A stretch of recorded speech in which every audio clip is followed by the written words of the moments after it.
Thomas agreed and spent the day shunting ladle trucks and transporting waste from the furnace. It was hot and dangerous work. He couldn't wait to return to Sodor. But when he was done, Frankie and Hurricane wouldn't let him go. They said there was more to do, and they left him in the steelworks. Meanwhile, back in Sodor, everyone wondered where Thomas was. James was especially concerned because he was tired of doing all of his friends' work. "I'm going to the mainland to find Thomas and bring him home," he said. That night on the mainland, thunder rumbled and lightning flashed across the sky. Thomas knew he had to escape while Frankie and Hurricane slept. He rolled through the darkened steelworks, slowly building speed, and bashed through the gates. Thomas escaped into the dark woods. "Are you hiding? I love hiding. I'm a stealth engine." Thomas couldn't see anyone, but he knew this was Merlin's voice. "Don't worry, you're with the best hider ever." Thomas felt safe and the big engines didn't find him. The next morning, Merlin was gone. As Thomas steamed toward Sodor, he met Beresford the Crane again. Just as Frankie and Hurricane rounded the bend, Beresford quickly hoisted Thomas up and just then James was on track and met Frankie and Hurricane. The three engines steamed away together. Thomas knew he needed to save his friend. He also knew who could help. Thomas hurried to find the experimental engines and asked Theo, Lexi, and Merlin to help save James. "We can't do anything," Theo protested. "We can try," replied Merlin. "This is the most excitement I've had in forever," Lexi tooted. Theo and Lexi took a flatbed, filled the scrap, and pretended there was an accident. While Frankie and Hurricane went to investigate, Thomas and Merlin snuck into the steelworks. "James," Thomas beeped, "we really need to go." "Oh, I'm more than ready to go," puffed James. "This work doesn't suit me at all." Just then, Frankie and Hurricane returned. They chased Thomas and James into the fiery steelworks. Theo tried to help, but he crashed into a control panel. A giant magnet suddenly swung out over the tracks and attached itself to Thomas. It lifted him and carried him over a blast furnace. Theo hit another button to release Thomas. He crashed to the ground and knocked over a vat of molten steel. A fiery puddle spread toward Thomas. Hurricane sped forward and shoved Thomas out of the way. The little blue engine was safe, but the big engine's wheels had touched the boiling hot puddle. "Help!" Hurricane screamed. "My front wheels! I'm melting!" Merlin quickly pulled Hurricane back to safety, but Hurricane's wheels were damaged. He needed some serious repairs.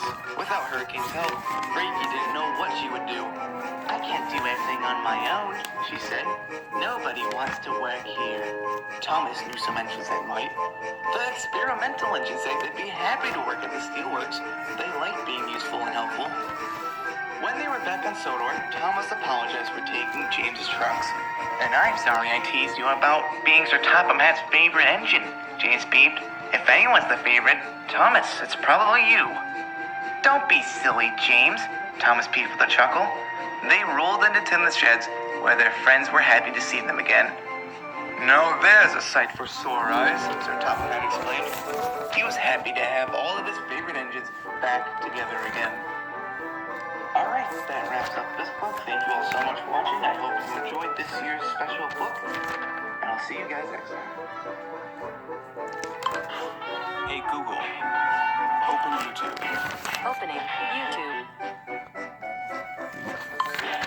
Hey Google, open YouTube. Opening YouTube.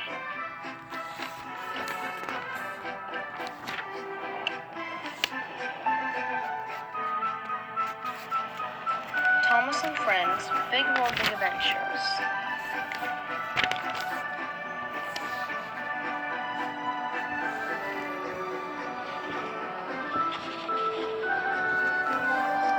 It was a sunny day on the island of Sodor. Thomas the Tank Engine was excited to meet a race car named Ace. He was in a round-the-world rally, speeding through 5 continents. "I've always wanted to see the world," Thomas peeped. "You should do it," replied Ace. "You could be the first railway engine to go all around the world."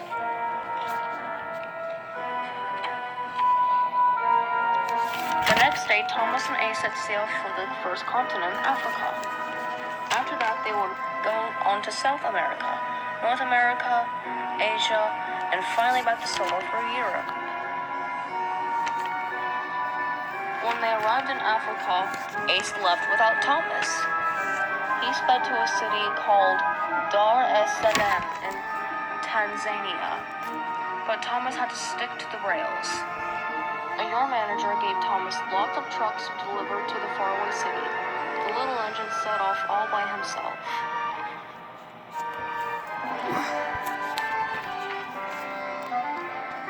It was hard work pulling the trucks up the big hills. Luckily, Thomas met an engine named Nia who offered to help. 2 engines are much better than 1, she peeped. Thomas replied that he didn't need any help. But Thomas did need help. The trucks were too heavy for him to pull alone. Nia stayed with Thomas and helped him with his heavy trucks.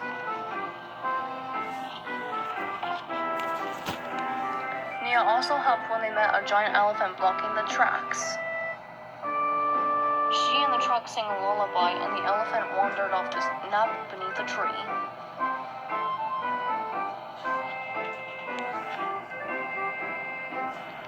Nia traveled with Thomas all the way to Dar es Salaam. Please keep your eyes open for my friend Ace, Thomas peeped. Nia's friend Kawaku said he hadn't seen some race cars, but they had left. Ace must have gone without me again, said Thomas. He doesn't sound like a very good friend, said Nia.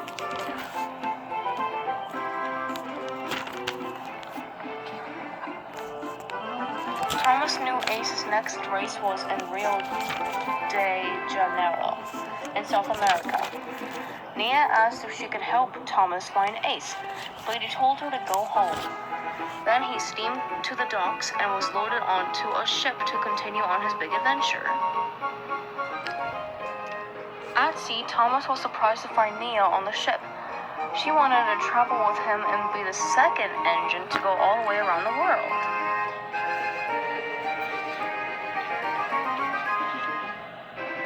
Thomas was also surprised to find Ace was on board too. Why didn't you wait for me? Thomas asked the yellow racing car. You want to be free spirit, don't you? Ace asked. When they reached South America, Ace sped off and left Thomas alone again. Thomas wanted to follow Ace around South America to the next rally in North America. Luckily, a railway worker needed Thomas to carry coffee to San Francisco in the United States. Nia offered to help and they set off together through the rainforest pulling the heavy load.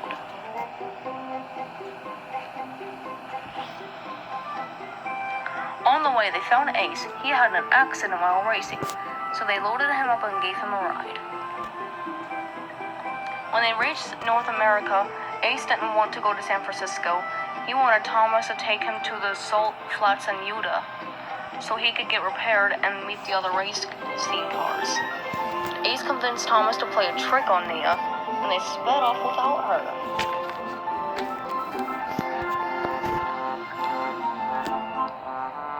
Ace told Thomas to race across the western lands. Thomas went so fast, he came off the tracks. An old mining engine called Theo and his friends got Thomas back onto the rails. As everyone worked together to help, Thomas realized he'd done a terrible thing to Nia.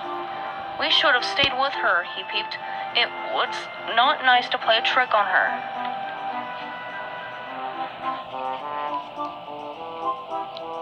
At the salt flats, Ace met up with the other racers, but Thomas wanted to deliver his coffee and find Nia to apologize.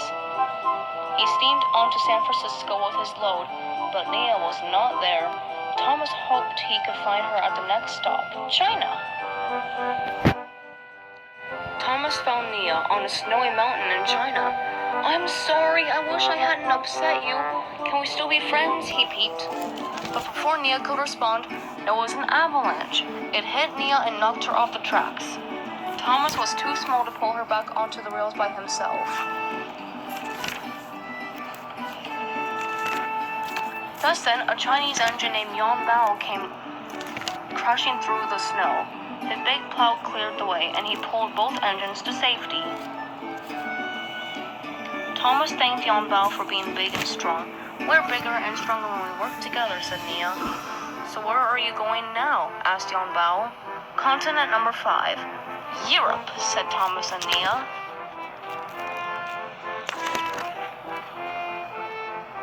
Thomas and Nias then set off to Europe and the island of Sodor.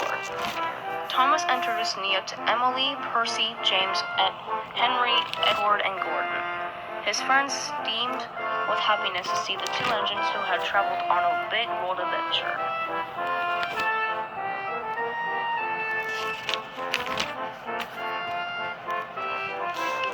The end.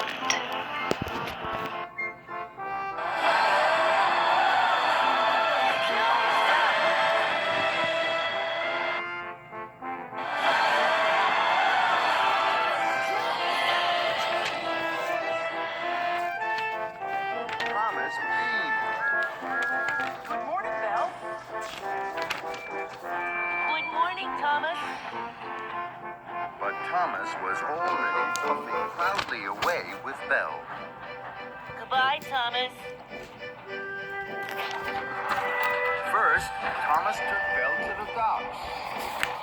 Even cranky like Belle. Anything that needs lifting, just ask. Thank you, Cranky.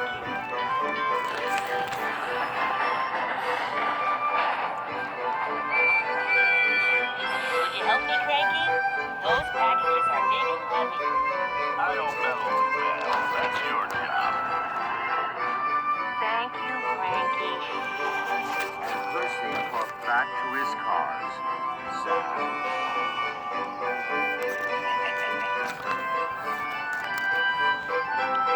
Next, Thomas showed Belle Knapford Station.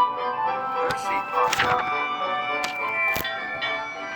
Good morning, Percy. Are you still busy with your mail cars? That's a special job. We must hurry, Belle. Percy watched Thomas and Belle clatter and chatter away. Delivering the mail isn't a special job at all. Diesel boiled over.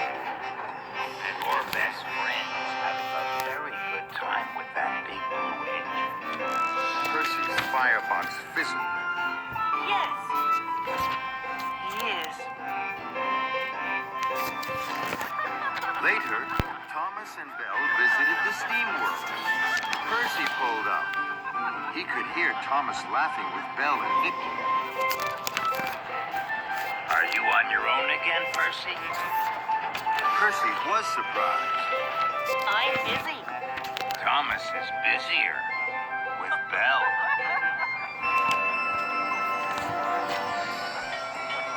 Hello, Diesel.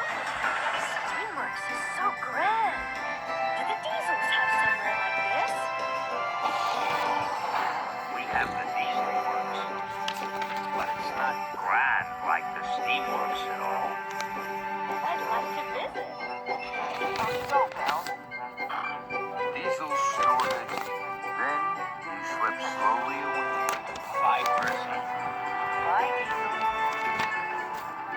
Thomas rattled his rod. Sodor Steam. Don't go to the Diesel Works. It's dark, it's dirty, and it's full of diesels. Diesels can be thieves. Oh, my. Hurry, Belle. They have cars to shut. Perhaps I could help you later? But Thomas and Belle had already whooshed away. And Percy was left alone. The next morning, Percy dropped off mail sacks at Wellsworth Station. Diesel saw Percy. He oiled to a stop.